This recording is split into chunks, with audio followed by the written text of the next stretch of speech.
কাদম্বরী দেবীর সুইসাইড নোটের কয়েকটি লাইন পাঠ করি। ঠাকুরপো, আর প্রায় কিছুই দেখতে পাচ্ছি না, তবুও লিখে গেলাম। আমার মৃত্যুর জন্য কেউ দায়ী নন। দায়ী নন বাবা মশাই স্বয়ং দেবেন্দ্রনাথ ঠাকুর, যিনি জোর করে তোমার বিয়ে দিয়ে আমার থেকে কেড়ে নিলেন তোমাকে।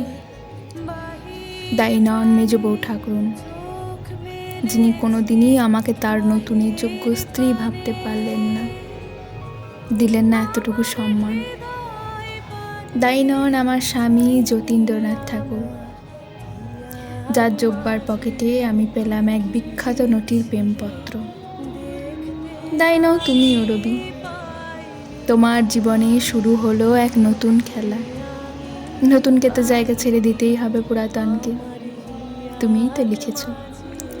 ঢাকো তবে ঢাকো মুখ, নিয়ে যাও দুঃখ সুখ, চেও না ফিরে ফিরে, হেথায় আলোয় নাহি অন্তরের পানে চাহি, আধারে মিলাও ধীরে ধীরে।